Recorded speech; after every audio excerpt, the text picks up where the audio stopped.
अक्सर ये सवाल जहन में आता है कि जब दो ताकतवर देश बातचीत की मेज पर होते हैं तो पर्दे के पीछे आखिर चल क्या रहा होता है। आज हम अमेरिका और ईरान के बीच की इसी खींचतान को समझने वाले हैं। एक तरफ कूटनीति की उम्मीद है तो दूसरी तरफ खाड़ी में जंगी जहाज भी पूरी तरह से तैयार खड़े हैं। तो चलिए मामले की तह में चलते हैं। एक बड़ा ही नाटकीय मोड़ तब आता है जब राष्ट्रपति ट्रंप एक बड़े अमेरिकी नौसैनिक बेड़े की तैनाती की बात कंफर्म करते हैं।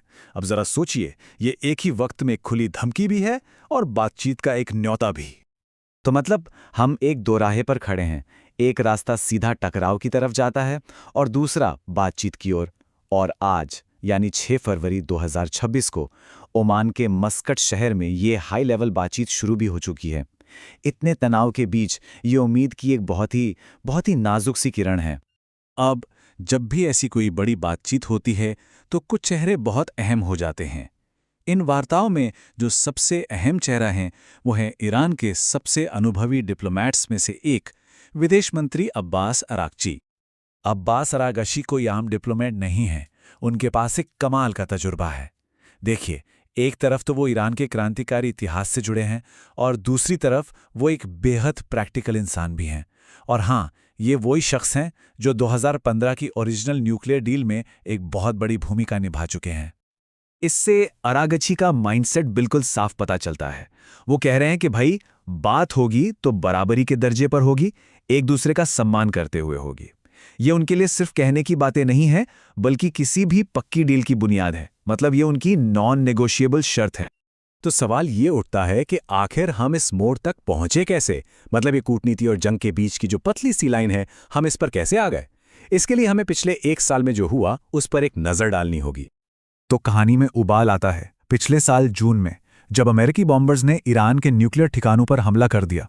इसके बाद तो ईरान के अंदर ही हालात बिगड़ गए। महीनों तक सरकार के खिलाफ प्रोटेस्ट हुए और अमेरिकी अधिकारियों को लगा कि बस यही वो मौका है, यही ईरानी हुकूमत की कमजोरी का पल है।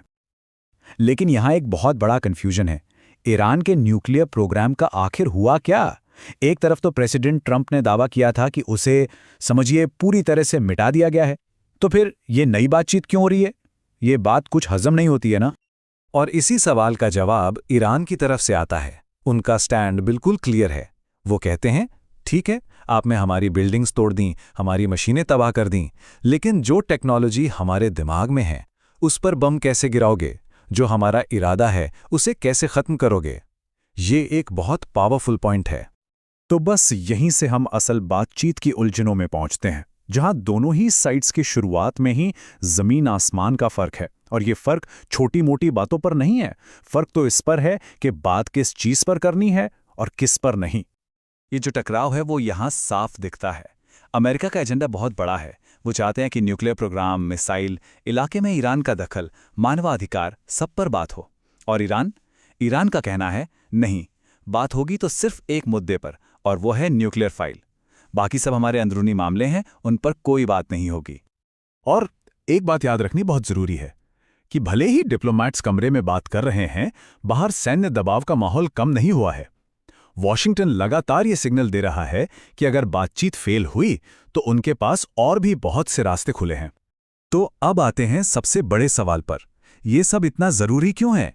देखिए, ये सिर्फ अमेरिका और ईरान के बीच का मामला नहीं है। ओमान में जो हो रहा है उस पर पूरी दुनिया की नज़र है, क्योंकि इसका जो भी नतीजा निकलेगा उसका असर हम सब पर पड़ेगा। जरा सोचिए, अगर ये बातचीत फेल हो जाती है तो क्या हो सकता है? सबसे पहले तो एक बड़े युद्ध का खतरा है, जिसमें खाड़ी के दूसरे देश और इजराइल भी खिंच सकते हैं। फिर हॉर्मुज़ जलडमरू मध्य, जहां से दुनिया का इतना सारा तेल गुजरता है, वो बंद हो सकता है। मतलब पेट्रोल डीजल की कीमतें आसमान छू सकती हैं। और सबसे डरावनी बात, मिडिल ईस्ट में एक नई न्यूक्लियर रेस शुरू हो सकती है। तो आज हम एक ऐसी ही कगार पर खड़े हैं। एक तरफ बातचीत की मेज सजी है और दूसरी तरफ समंदर में जंगी जहाज तैयार हैं। अब दुनिया सांस रोककर देख रही है कि क्या ये नाजुक सी डिप्लोमेसी जंग के इस बढ़ते खतरे को रोक पाएगी। आखिर में जीत किसकी होगी, बातचीत की या फिर तबाही की? इसका जवाब फिलहाल किसी के पास नहीं है।